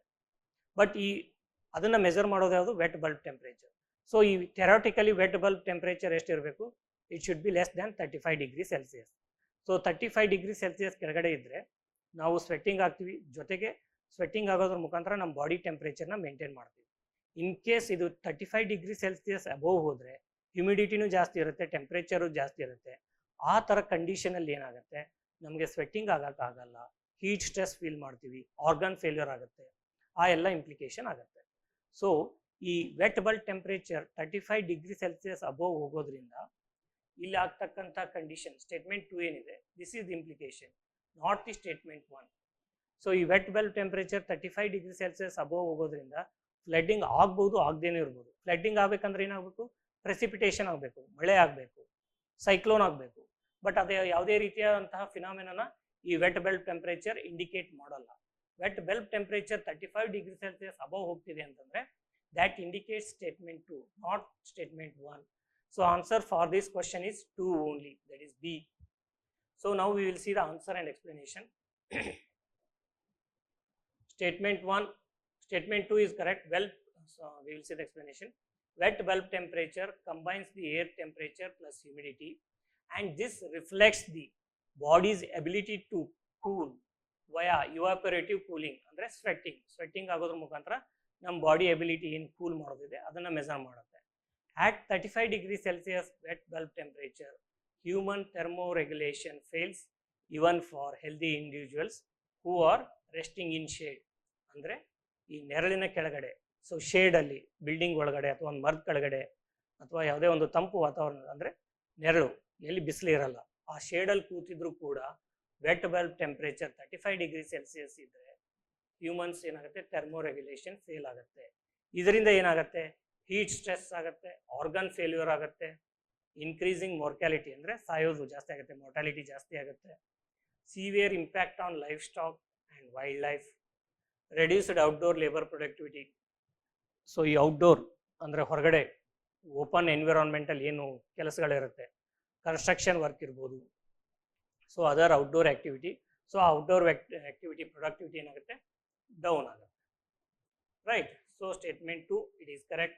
Then coming to the statement 1, so this flooding, cyclone and droughts, they are linked to broader climate change and extreme weather variability, not specifically related to wet bulb temperature. And wet bulb temperature is a heat humidity stress indicator. So wet bulb temperature, it is a heat and humidity stress indicator, and it is not the hydrometeorological indicator. So that is the learning.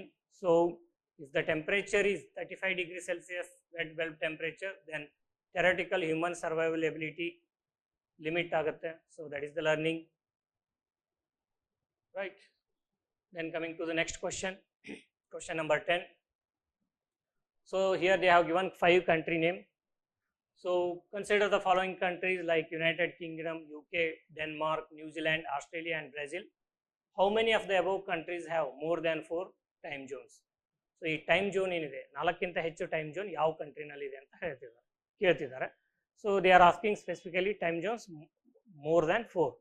So more than 4 time Jones ಯಾವ ಕಂಟ್ರಿನಲ್ಲಿದೆ ಅಂತ ಕೇಳ್ತಿದ್ದಾರೆ. So ಯಾವ country ಲ್ಯಾಟಿಟ್ಯೂಡ್ನಲ್ಲಿ ತುಂಬ extend ಆಗಿರುತ್ತೆ, so latitude wise ತುಂಬ extend ಯಾವುದಾಗಿರುತ್ತೆ, so ಆ countries time zone ಏನಿರುತ್ತೆ ಜಾಸ್ತಿ ಇರುತ್ತೆ. Sorry, longitudinal extent, it is not like a latitudinal extent. So we'll see the answer and explanation. So the country generally has more time zones when it has very large longitudinal extent. Longitudinal extent andre, if this is the earth, these are longitudes, so these vertical lines, these are longitudes. So yav country ಜಾಸ್ತಿ longitudinal extent ಹೊಂದಿರುತ್ತೆ, longitudinal extent ಯಾವ country ಜಾಸ್ತಿ ಇರುತ್ತೆ, or the country which has overseas territory. So ಅವ್ರದ್ದೇನೆ ಆ ಥರ countries ಏನಿರುತ್ತೆ time Jones ಜಾಸ್ತಿ ಇರುತ್ತೆ. ಸೊ ಟೈಮ್ ಜೋನ್ ಆ ಥರ ಕಂಟ್ರಿನಲ್ಲಿ ಜಾಸ್ತಿ ಇರುತ್ತೆ. So answer for this question is B, that is only 4. So ಕೊಟ್ಟಿರ್ತಕ್ಕಂಥ ಕಂಟ್ರೀಸಲ್ಲಿ 4 ಕಂಟ್ರಿ ಏನಿದೆ, ಸೊ ಆ 4 ಕಂಟ್ರೀಸ್ದು ಟೈಮ್ ಜೋನ್ ಏನಿದೆ 4ಕ್ಕಿಂತ ಜಾಸ್ತಿ ಇದೆ. So United Kingdom it has 9 time Jones, UK, then Denmark it has 5 time zones, and New Zealand it has 5 time zones, Australia 9 time zones, Brazil only 4 time zones. So Brazil is not correct, and rest all 4 options are correct. So answer for this question is B, that is 4 only.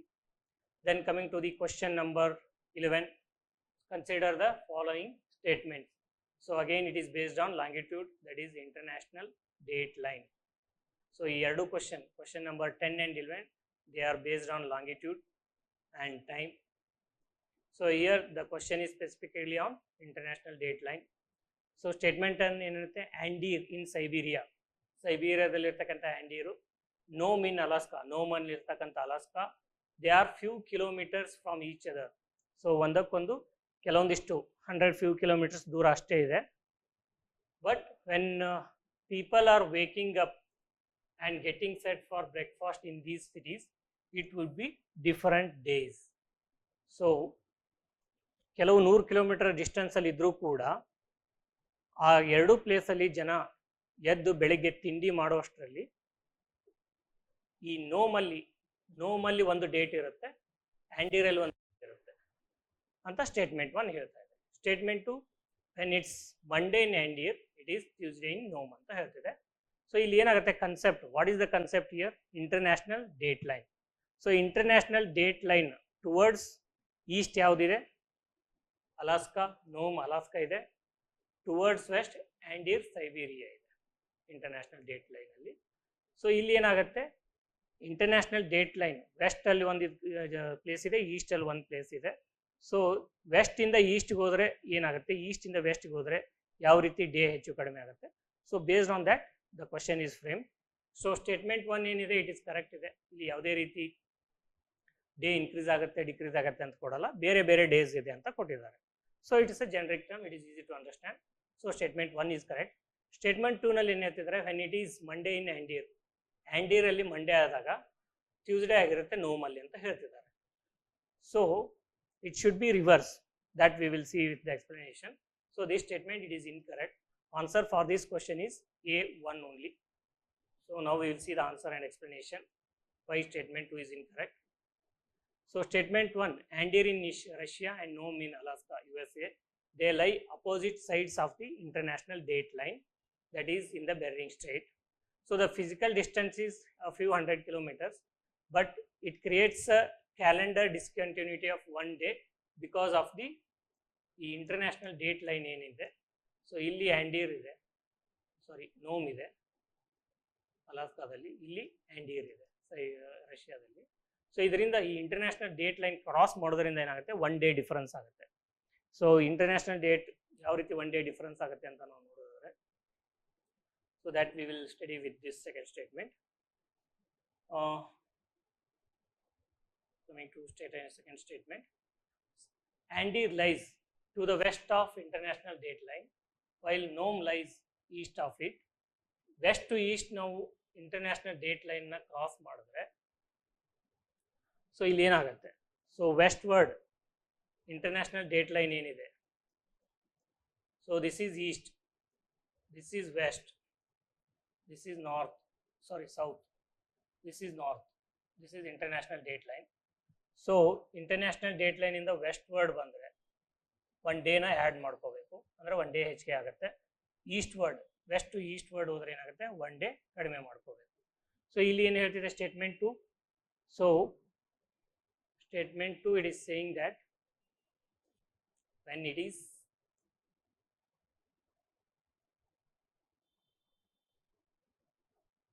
Is Monday in Anadyr, it is Tuesday in Nome ಅಂತ ಹೇಳ್ತಿದೆ. So ನೋಮಲ್ಲಿ ಏನಾಗುತ್ತೆ, Tuesday ಇರುತ್ತೆ ಅಂತ ಹೇಳ್ತಾರೆ. But Nome international date line ಏನಿದೆ ಅದ್ರ East ಇರೋದ್ರಿಂದ ನೋಮಲ್ಲಿ ಏನಾಗುತ್ತೆ, ಒನ್ ಡೇ ಕಡಿಮೆ ಆಗುತ್ತೆ. ಟುವರ್ಡ್ಸ್ ಈಸ್ಟ್ ಬಂದಾಗ ಏನಾಗುತ್ತೆ, ಒನ್ ಡೇ ಕಡಿಮೆ ಆಗುತ್ತೆ. It is not Tuesday, it should be Sunday, right? This is Anadyr, this is international date line. So statement 2 is incorrect. So this is the international date line. Here Russia, ಇಲ್ಲಿ ಏನಿದೆ ಆ್ಯಂಡೀರ್ ಇದೆ, ಇಲ್ಲಿ ನೋಮ್ ಇದೆ ಅಲಾಸ್ಕಾದಲ್ಲಿ. So ಇಲ್ಲಿ compare ಮಾಡಿದ್ರೆ ಇಲ್ಲಿ date ಏನಿರುತ್ತೆ ಒಂದಿನ ಕಡಿಮೆ ಇರುತ್ತೆ. So that is the meaning.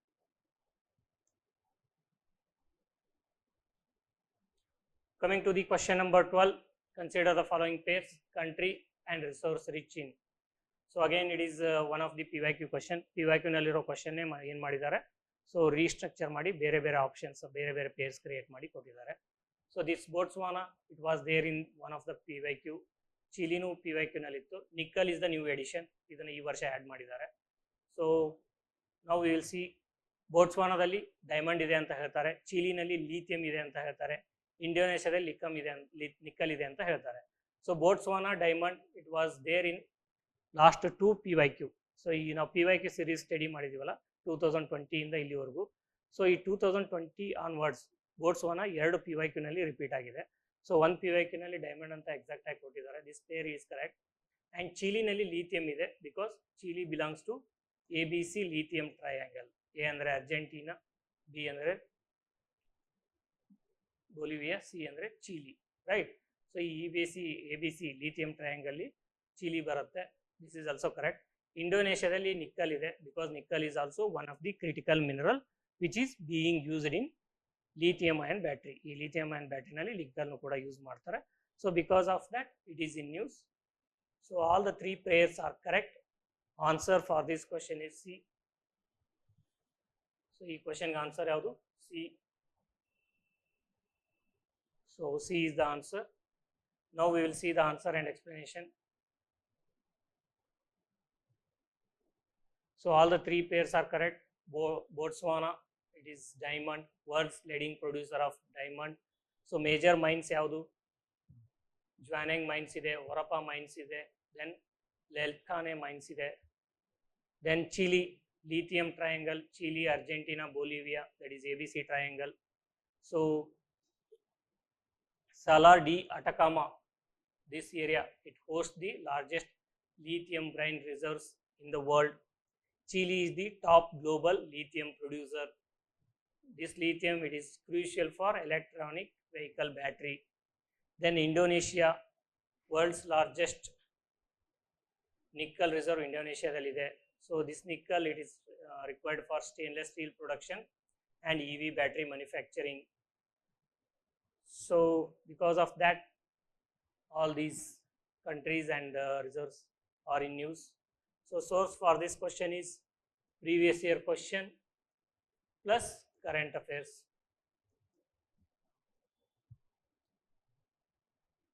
Then coming to the question number 13. One side news ಅಲ್ಲಿ ಇರ್ತಕ್ಕಂಥ ರೀಜನ್ ಕೊಟ್ಟಿದ್ದಾರೆ, ಇನ್ನೊಂದು ಸೈಡು ಕಂಟ್ರಿ ಕೊಟ್ಟಿದ್ದಾರೆ. So again these countries are countries that surround the Mediterranean sea. Mediterranean sea ಏನಿದೆ ಅದರ ಸರೌಂಡ್ ಇರ್ತಕ್ಕಂಥ countries. So one side region Mallorca ಇಟ್ಲಿನಲ್ಲಿದೆ ಅಂತ ಹೇಳ್ತಾರೆ, ನಾರ್ಮೆಂಡಿ ಸ್ಪೇನಲ್ಲಿದೆ ಅಂತ ಹೇಳ್ತಾರೆ, ಸಾರ್ಡಿನಿಯಾ ಫ್ರಾನ್ಸಲ್ಲಿದೆ ಅಂತ ಹೇಳ್ತಾರೆ. So all these pairs are incorrect. So ಇದರಲ್ಲಿ ಯಾವುದೂ ಕರೆಕ್ಟ್ ಇಲ್ಲ. So answer for this question is D. Now we will see the answer and explanation. So ಏನಕ್ಕೆ ಕರೆಕ್ಟ್ ಅಲ್ಲ ಅಂತ. So Mallorca it is there in Spain. ಸ್ಪೇನಲ್ಲಿ ಏನಿದೆ? Mallorca island ಇದೆ. Then Normandy it is there in France. ನಾರ್ಮ್ಯಾಂಡಿಯಲ್ಲಿದೆ, ಫ್ರಾನ್ಸಲ್ಲಿದೆ. Sardinia it is in Italy. Now we will see the map. So this is ಮಲ್ಲೋರ್ಕಾ. This belong to Spain, right? Spain, it is one of the Mediterranean nation. Towards north of Spain we have Bay of Biscay, right? Towards west Portugal ide, ee kade Atlantic Ocean ide, east matte south alli Mediterranean Sea ide, right? Then France, Normandy, it is there in the France, it is open to, it shares, it is open to the English Channel. So English Channel jothe border ondide, right? Then Italy, so Italy nalli enide? Sardinia ide. So this is Sardinia. So this is Italy. So towards east we have Adriatic Sea. This is Tyrrhenian Sea. So this is Mediterranean Sea. Illi Ionian Sea ide. So based on these sea, next year there might be one question in the upcoming prelims. So 2026 prelims alli question baro ಸಾಧ್ಯತೆಗಳಿವೆ. Coming to the question number 14. So it is about turmeric. So turmeric crop ಮೇಲೆ question ಕೇಳಿದ್ದಾರೆ. So consider the following statements about turmeric during the year 2022 and 23.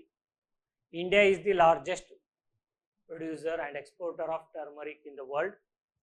More than 30 varieties of turmeric are grown in India. Maharashtra, Telangana, Karnataka, Tamil Nadu are major turmeric producing states in India. So this question, it is entirely from current affairs. So current affairs ಇಂದ ಈ question ಕೇಳಿದ್ದಾರೆ on turmeric crop.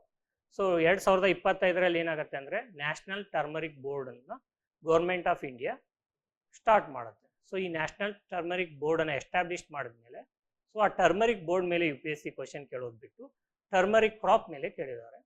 So all the statements are correct. So all the 3 statements are correct. So ಅದನ್ನು ನಾವು ನೋಡ್ತಾ ಹೋಗೋಣ explanation.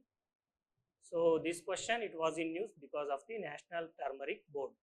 So ಈ ವರ್ಷ 2026 ಫಿಲಿಮ್ಸಲ್ಲಿ national turmeric board ಮೇಲೆ ಕ್ವಶನ್ ಬರ್ಬೋದು, ಅಥವಾ ಒಂದು ಸೈಡು ಈ ಕಮರ್ಷಿಯಲ್ ಕ್ರಾಪ್ಸ್ ಬೋರ್ಡ್ ಏನಿದೆ, ಆಮೇಲೆ ಅದರ ಹೆಡ್ ಕ್ವಾರ್ಟರ್ಸ್ ಏನಿದೆ, ಈ ರೀತಿ ಪೇರ್ ಬೇಸ್ಡ್ ಕ್ವಶನ್ಸ್ನು ಕೇಳೋ ಸಾಧ್ಯತೆಗಳಿದೆ. So answer is D. India accounts for 75 to 80% of the global turmeric producer and also it is the largest exporter. ಇಂಡಿಯಾದಲ್ಲಿ 30+ ಕಲ್ಟಿವೇಟೆಡ್ ವೆರೈಟೀಸ್ ಆಫ್ ಟರ್ಮರಿಕ್ ಇದೆ. ಅದರಲ್ಲಿ ಫೇಮಸ್ ಯಾವುದಂದರೆ ಲಕಡಾಂಗ್ ಇದೆ, ಸಾಲೆಮ್ ಇದೆ, ರಾಜ್ಪುರ್ ಇದೆ, ಈರೋಡ್ ಇದೆ, ಅಲ್ಲೇಪಿ ಫಿಂಗರ್ ಇದೆ. These are the famous turmeric varieties. Then so major turmeric ನಾವು ಎಲ್ಲಿಗೆ ಎಕ್ಸ್ಪೋರ್ಟ್ ಮಾಡ್ತೀವಿ? West Asia, USA, EU and Southeast Asia.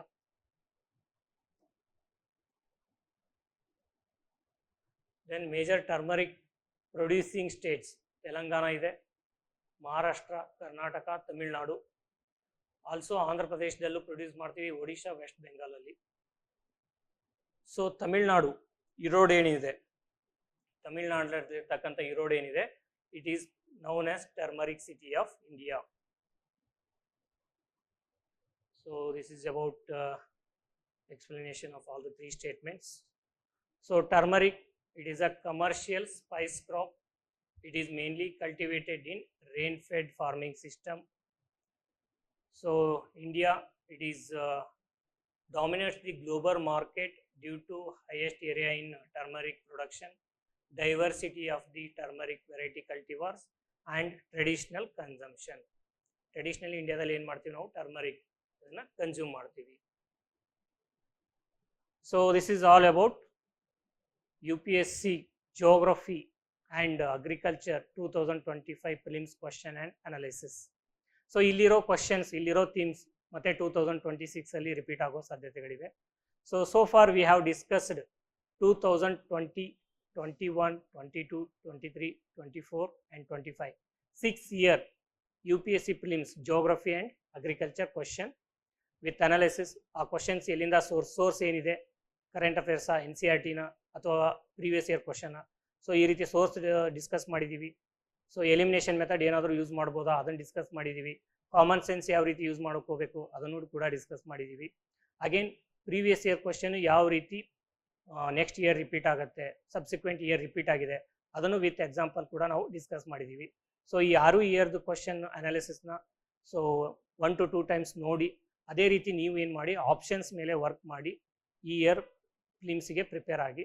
So ನೀವೇನು ಅಲ್ಲಿ ಇರ್ತಕ್ಕಂಥ ಕ್ವಶನಲ್ಲಿ ಇರ್ತಕ್ಕಂಥ ಆಪ್ಷನ್ ಮತ್ತು ಥೀಮ್ಸ್ ಮೇಲೆ ಪ್ರಿಪೇರ್ ಆಗ್ತೀರಾ, ಸೊ ಅದೇ ಥೀಮ್ಸ್ ಮತ್ತು ಆಪ್ಷನ್ಸ್ ಮೇಲೆ ಈ ವರ್ಷ ಕ್ವಶನ್ಸ್ನ UPSC ಕೇಳುತ್ತೆ. So hope all of you will make the best use of this PYQ analysis series. So all the best for your 2026 prelims. Thank you for watching. See you in the next video. Till then, happy learning. All the best.